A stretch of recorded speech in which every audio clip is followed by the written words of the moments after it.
what I've done recently with my branding and what I'm trying to find like new reps to work with me on is I look like the highest educated and highest earning minority group in the world. And I think either last month or next month, we should be overtaking as the largest population of people in the world. Why not sell luxury products to people that look like us? What is going on, guys? Welcome to another episode of Ultimate Ambitions.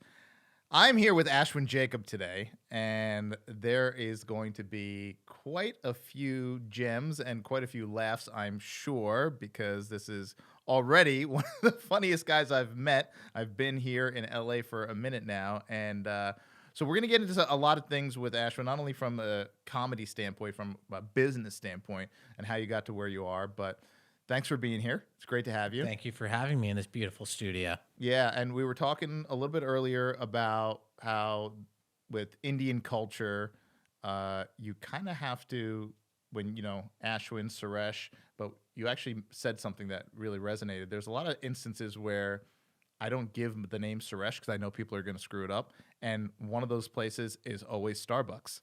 Like you Always said. Starbucks. So what name do you give at Starbucks? So I have two rules when I go to Starbucks. One is if I'm with the minority, they already know what I'm going to do. If I'm with a white person, I let them know I use my white name, Okay. which is Jacob, which is my last name.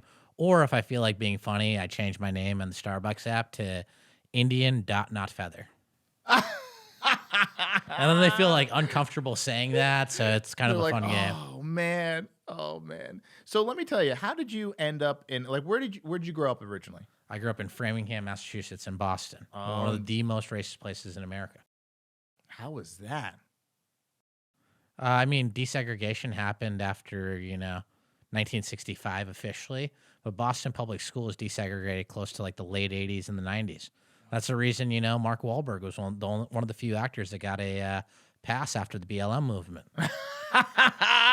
Just institutionalized. You can't blame him for that. When did you leave the East Coast and come to the West Side? So when I was 19, I moved to Florence, Italy to study fashion marketing. What? I did my undergrad degree in Bentley. I was very good Indian boy in that terms. I tested well on standardized testing, but there weren't really girls that went to a top 20 business school. No. So I decided I was going to study fashion marketing in Italy. And I ended up getting hired by a person that worked with Playboy magazine to produce parties at the mansion. And from there, I ended up doing some stuff with like their college marketing and then periodically with other, men's magazines relating from talent scouting to producing parties, and ultimately ended up on screen and represented a variety of celebrities, athletes, influencers, was an advisor to a few tech companies and a lot of different creative things. And I do some real estate deals too. So yeah, I know. We talked busy, man. Yeah. I was talking to Carson about that a little bit. So let me ask you, how did you get out of not becoming a doctor growing up in an Indian family? Like, how did you pull that off? Well, I watched all 7 seasons of Nip Tuck. I realized I'm not really comfortable with blood, but I like, being around beautiful people and creating something. So I started doing that, did the B school thing, and then I was just naturally funny. Those are your options when you're an Indian person. You end up being a doctor or an engineer. That's the ideal one. Banker. Politics. We colonized our colonizers over in England. We took over the parliament and we made their national dish chicken tikka masala. So shout out to the Punjabi brothers out there on that one. And the third option is owning convenience stores or gas stations. And the fourth, the unpopular one, is be funny. Yeah. A lot of funny Indian guys out there. A lot of funny Indian guys out there. Yeah. So when growing up, was it something that you kind of like knew as a kid, like telling jokes, you're always funny? Is that something that was always in the back? Before you went and did the school thing, did you kind of already know, you know what? I think this was that comedy thing always kind of in the back of your mind, where like at the family parties, were you the one cracking the jokes, telling the stories? No, I regressed as I grew up. As a little kid, I thought I wanted to be a lawyer. Okay. I want to be a criminal defense lawyer because I learned English by watching TV. Yeah. It's like I watched Diddy and gangster rap, and like I had an LTC very, very young, licensed carry concealed firearm, younger than most Indian people. It's like if I'm going to work in a convenience store, I'm going to be armed. 100%. Yeah. People think that you got to be a gangster rapper to be tough, but meet that Indian guy at a 7-Eleven, a Babu, a Shibu. You're not taking it. That guy, he doesn't care about going home to Lakshmi or Shima. He's willing to die over a Snickers bar. That's a real thug, man. You're not coming around this counter. No way. No, like I went down a YouTube click hole a little while ago. It was Indian Gangsters of Canada. What? Yeah, there's a whole thing about Indian gangsters, like Indian Scarface, Bindi Johal, Peter. I forget his last name, but Peter got shot 9 times in the face and 20 times overall. And lived. What? Wow. Meditation. Wow.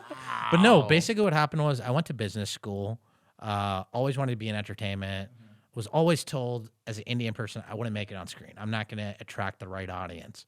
What I've done recently with my branding and what I'm trying to find new reps to work with me on is I look like the highest educated and highest earning minority group in the world. And I think either last month or next month, we should be overtaking as the largest population of people in the world. Why not sell luxury products to people that look like us? It's people that look like us that own the majority of real estate in England right now. Yep. We own the majority of 7-Elevens.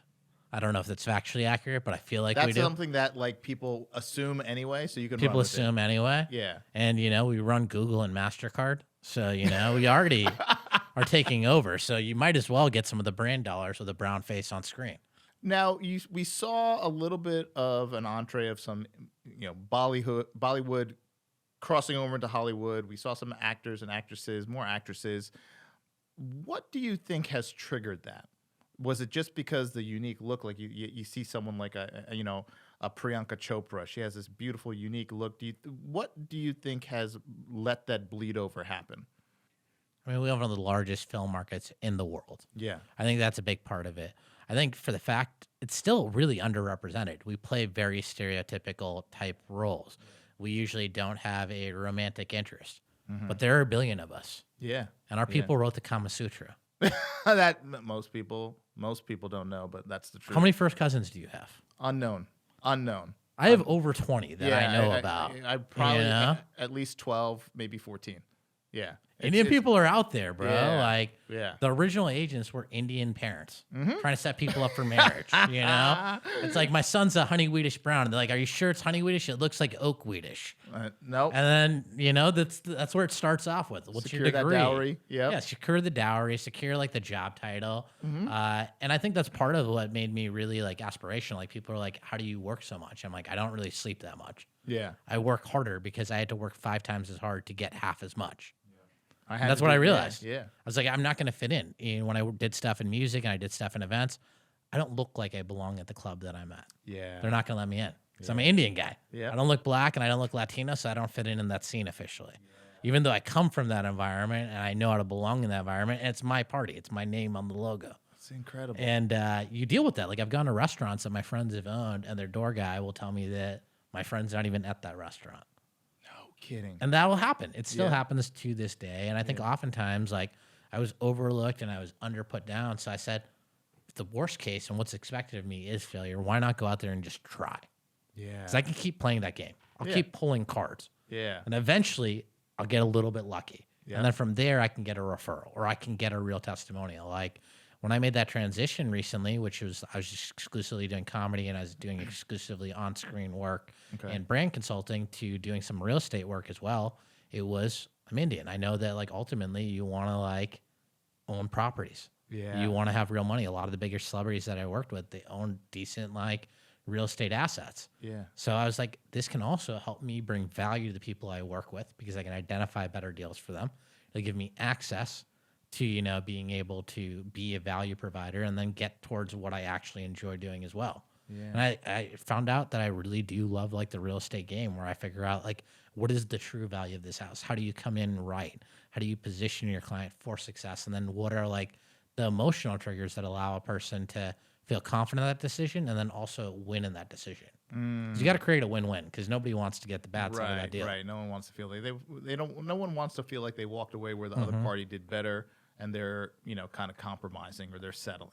That's one thing I learned early on in the real estate game. Never feel like any party is settling in any capacity. That they reached the limit of what they can get. They're comfortable with that, and that that's fine. When did you actually first get on a stage for stand-up comedy? funny thing, I did it secretly for 2 years. Nobody knew I did it. I do it like once every What couple were you of just months. doing like open mic Just nights? It's random and not nights in telling Boston. friends? I didn't tell any friends.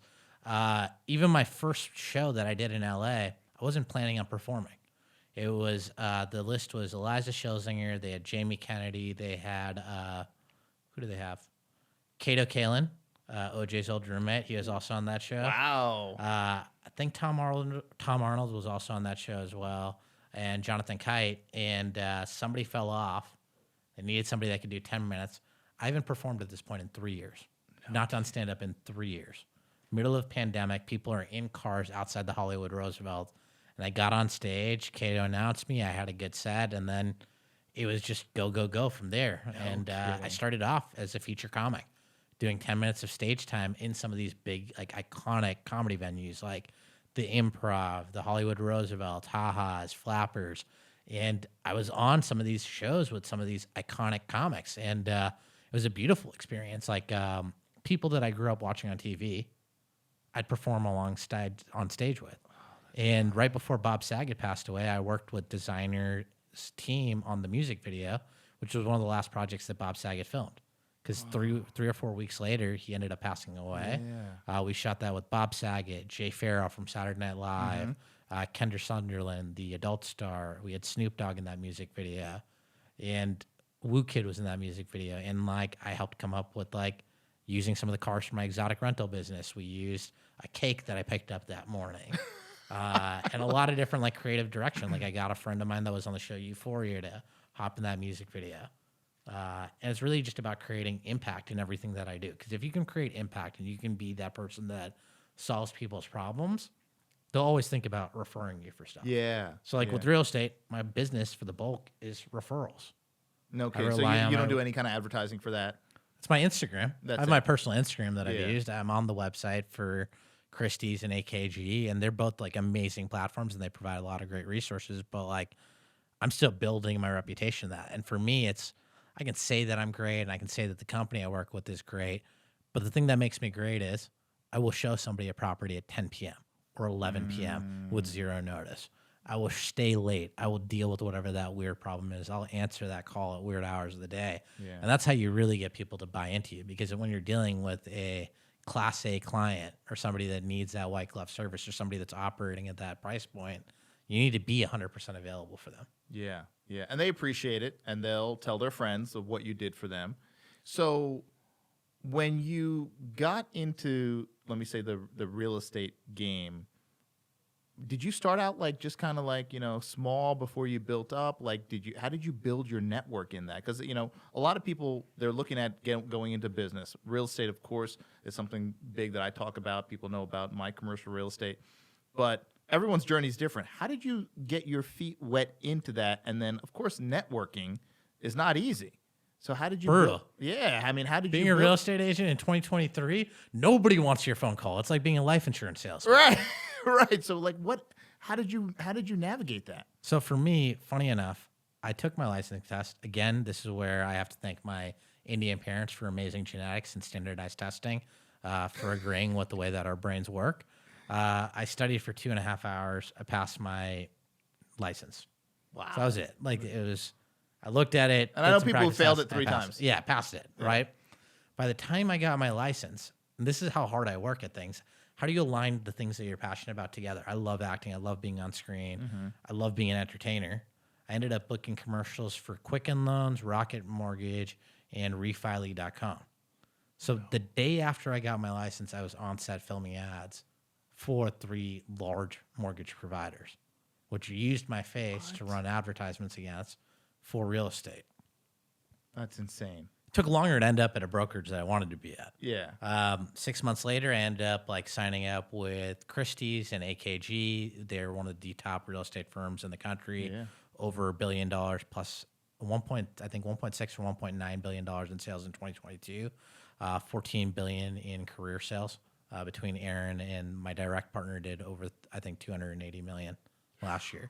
Wow. And what the beautiful part about that business was, I just told people I wanted to help them. Mm-hmm. And I told them I'd help them with anything. Most people in LA, they don't want to do a rental deal, because if I do a $10,000 rental deal, I'm making shit money in LA. That's the truth of it. Yeah. If $10,000 is shit money. A $2,000 regular person apartment, that's even shit. Yeah. I do that. I do everything. I Really? don't care. I've moved 4 leases under $3,000 this past week. Now, that's work that a lot of people say, I'm not even going to bother doing that. I'm not going to make any money. But now, how do you leverage that how do you level up from there? Because the person getting that lease or getting that unit is probably at a different point in life than obviously the person who is maybe a CEO and is coming in looking for a $14 million house. So how do you leverage up from those? Where someone's at right now is Yeah. not where they're necessarily at before or where they were at after. Mm-hmm. You don't know who a lot of these people are in LA. Their parents could be a very wealthy person. Yeah. Their best friend could be a movie star. Yeah. And that has been the case in some of these scenarios that like some of these people have led to major referrals, but the owners of that property, so 4 of those units were in one building, Class A developer. That's someone I can build a relationship with. Yeah. That's someone I can work with on larger acquisitions. It's someone I can work with, someone in the commercial space, partner with them to find like the right acquisition plays and also figure out a strategy to lease out those plays after. Yeah. So you have a full service process that you're able to deliver based on the result that you're able to show. Wow. You can't just be that guy. You can just be the guy that's like, I only do $20 million, $50 Yeah, million $1 million deals. listing guy. But yeah. hey, I'm going to tell you to buy this thing for 20. I'm going to help connect you with people that I think are good. You do what's right for you. Yeah. And you leverage your skill sets. And then once you're ready to have that thing leased out, I have a strategy in place and I have guys that I work with that we can do this in this way that's a win-win for you, a win for them, and then a way that you can build auxiliary buzz through your customer base. Because ultimately, the people that you work with are the biggest form of advertisement that you have. That's it. Yeah. Yeah. There's no better marketing than word of mouth marketing. And there's no better advertising than someone who is authentically telling a friend or family member about what you did for them, the value you brought to them. You can't pay Facebook or Google for an ad that will do that. Mm-hmm. So now how are you balancing your passion for comedy with this career with real estate? Like a lot, when you're in LA, you meet a lot of people that their passion is over here, but they're doing a little something over here to bring in money, bring in revenue. But you're kind of passionate about both. Yeah. How are you balancing that? Dude, I'm very much so. Like everyone says that it's a joke that I'm stealing from another comic. It's a plagiarism joke. I want to forefront this before I say it. But the rumor is Latinos are taking all the jobs in America. It's Indians, man. Yeah. We come in on that H-1B visa. Oh. We take all the jobs. I'm doing real estate. I'm an advisor to a robot bartending company called Rotender. I've advised a couple of dating apps. I still do the brand deal business for some celebrity friends and clients. I produced a full-length feature film. I'm up for a talk show right now that I might be running a segment on. I find things that align together and complement each other. Comedy, you just need life experiences and to be around people and we're going to be. When you're traveling across the state of California, you're running into a lot of interesting characters. Oh, I can imagine. So that gives you great inspiration points. Yeah. Also, no one is ever on time in LA. So I have plenty of time to write on jokes, submit to like the auditions, submit to the things that I need to do. Yeah. But it's really about prioritizing what you need to get done that day. Yeah. So if you can prioritize your client's goals and your client's needs, you can get them in a showing. You can get them over there. You can figure out how to coordinate both schedules, especially if you're open towards doing it at weirder hours. Yeah. And weirder hours for a real estate agent in LA is most people don't want to show anything after 7 p.m., but most people don't leave work in LA until 6 or 7 p.m. too. Yeah. So I'll show at 8, 8:30, 9, 10 p.m. And that puts you into that like 1% of people. That 1% of people. And then how many comedy shows can you book with the amount of comedy talent that's in LA? You'll book 1 or 2 every week. Mm-hmm. Those shows, you know when you're going to be there. It's a 2-hour window. You Yeah, just carve that 2-hour window out. It's like going to the gym. Yeah. Wow. No kidding. So it's just a schedule thing and then also managing that schedule with the things that you know are guaranteed. There's a certain time slot, but then also being flexible for the other thing. And then a high tolerance for failure and ridicule and people saying something mean to you, which going to any Indian family function event, some cousin, some uncle is going to say something so hurtful that hurts you to your core that you'll remember it 20 years later that no client or other person can do to you, you know? So what about that fear? Like going on stage, obviously public speaking, greatest fear. So when I talk about, different situations with people of getting closer to your goals, achieving that ultimate ambition, people respond a lot of times with, I'm afraid of. Well, there's not much that people are more afraid of than public speaking. I think it's the number one fear, right, that people have. So you go on stage. What was an experience for you that was maybe like scarring or troubling for you to like that first time you got on stage? Was that like, or was there a time that you said, wow, that really hurt. Maybe I shouldn't do this. What have you? So I'm sure you've heard it all. No. So I love being on stage. I love entertaining people. Being in an audience of 20 people, 5 people, 30 people, entertaining people is my passion. I love that. Okay. I like being on screen for acting. That doesn't make me nervous either. I don't mind taking on these challenging like business meetings where I'm meeting with someone that moves $5 billion worth of assets a year, and that's what they manage. And I'm pitching them on how I can bring them value. I'm confident in that scenario. What actually gives me social anxiety is like a group hangout with like 10 people I kind of know. That'll give me anxiety a little bit. Or an office setting, like a regular office that you go into every day. Yeah. And then making water cooler talk. It just feels more uncomfortable for me. I don't know why that gives me more anxiety, but it does. Yeah. So I think it's unique, Yeah, it's so funny because I'm not a fan of those situations either because it's almost like forced. I'll be on a stage. I'll be talking to a group of 50 people, 100 people. I don't care if it's 5,000. I don't care. I've never had that concern. But I know that it's weird. I don't like small talk. And like you said, maybe it's an Indian thing. I don't like small talk with strangers that I'm like, why am I? Like, I'll just get to that point where I'm like, why am I here? I'm leaving. And I'll just leave. I've left. I've just walked out. And people will call me afterwards like, where'd you go? I'm like, I don't know. I just couldn't be there. I couldn't take it. I don't mind from the standpoint of if I'm presenting knowledge and I'm speaking at a mastermind or whatever, at a seminar or conference. But it's so weird that you say that because that like the water cooler talk or on a larger scale water cooler talk, it's almost like mindless. I'm like, yeah, I don't like doing this. I like it's not about like I'm afraid of it. It's like I just don't want to do it and I'm out. I used to endure situations like that because I'm like, yeah, you're supposed to. This is like what adults do. They stay in uncomfortable conversations and whatever. But then I just got to the point a few years ago where I was like, no, I'm not doing those things anymore. And I started saying no to a lot of functions that I knew that would have that. And that was hard because like people are like, hey, we got to go to this thing, this event for whatever. I'm like, who? What? No, I'm not going.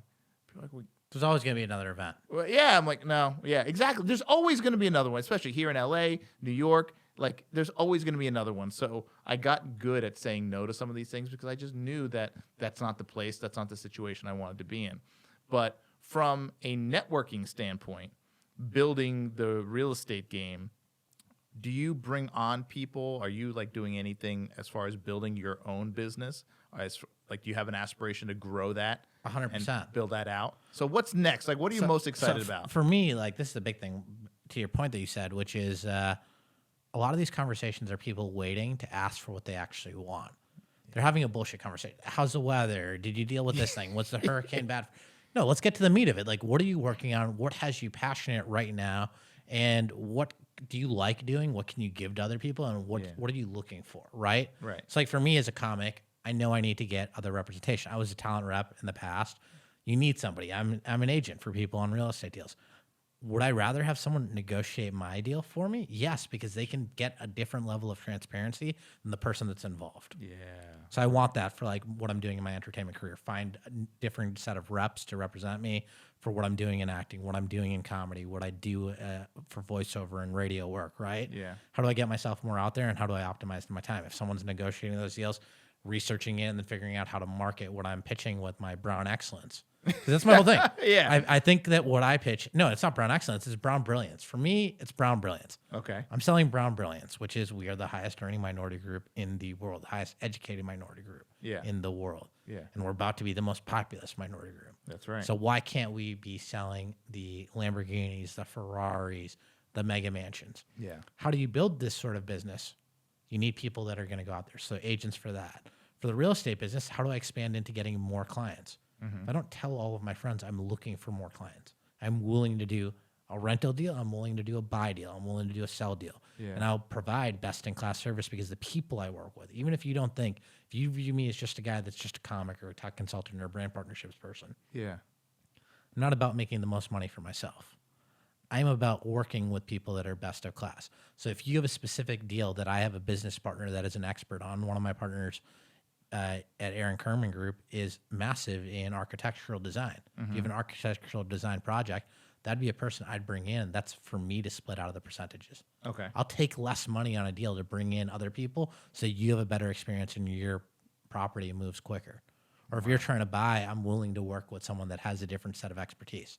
So you said you're doing stuff in commercial. If I have a commercial client that's looking for something, that's not my primary focus. I'm going to always partner up with somebody, take less of a commission. But the wild part is people think, well, why are you going to do that? You could figure out how to do it and you can do it somewhat okay.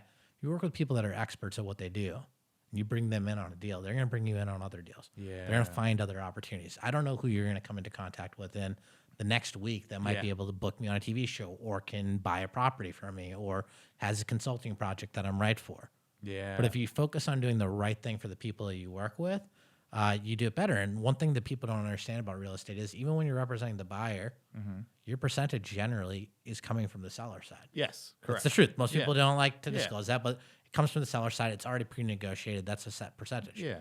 So if I'm earning money and I'm representing a buyer and the sales price is higher, most people aren't going to really negotiate that much down because they're concerned about what they're earning. Yeah, right. I will negotiate that down a ton as much as I can for my client when I have something like a cash offer or like, limited contingencies if we have protections in place. Or I'll tell a client even when I need that money. Because sometimes as a comic and entertainer, you're not floating as much on your brand business. Yeah. And I need the real estate stuff to work out. Yeah. I've told clients when I've needed money, when I was in the situation that I needed money, not to go forward with the deal because that landlord or that property manager or the person on the deal seemed to be leaving out certain things that were material fact that could put them in a bad situation. And the client's like, I don't really care about that. And then a week later when they go through it, they're like, I'm really glad that you told me the truth, even though she was like, you don't earn money if you tell me not to move forward with the deal. Yeah. I'm like, I haven't taken any money from you.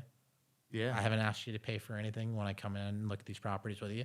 But I'm always going to tell you the truth of it because I'm not focused on this one deal. I'm focused on the next 10 deals I can do with you. Yeah. And also them sharing with their network, hey, this guy gave up a potential commission to be honest and forthright with me. And that story is going to spread among their network and their friend groups. And they're like, wait, who is this guy? Who's this guy that lost out on a payday just to bring you the truth? It's ethics, man. That's the guy I want. For ethics. Yeah. You just have to have ethics in the business that you do. Yeah. And my viewpoint is I had a comic friend that was like, well, what are you doing? How are you booking these sort of acting gigs? And I was like, oh, there are diversity programs. There are these development programs. There are these other people that can book you on things. I'm going to be doing something with some of my other friends to produce some stuff, bring some of your people. I'll put you on. He's like, why are you doing that? And my fact of it is, the more people you put onto opportunities, the more that the people around you grow, the more they can also pull you up. That's right. Even if they don't pull you up, you did the right thing and you created the energy and the culture that you want around you. Yeah. And I think that's the beautiful thing with life is regardless of the bad experiences you've had, you can create good for other people. Yeah.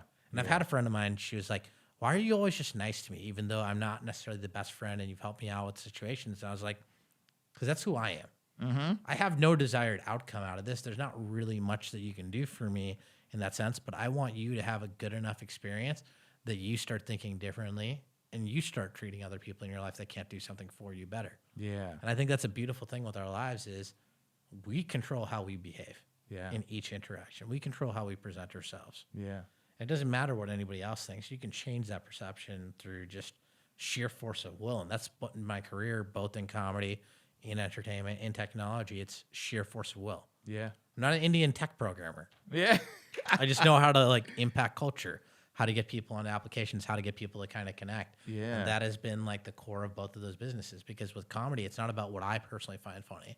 It's about what people can universally find funny. Yes. Right now, it's pumpkin spice latte season. Yeah, right. And the thing that's going on right now is people are going to these Halloween horror houses or pumpkin patches. Yeah. My question actually out there to the women that are listening is, what's more terrifying, going to Home Depot or going to a horror house?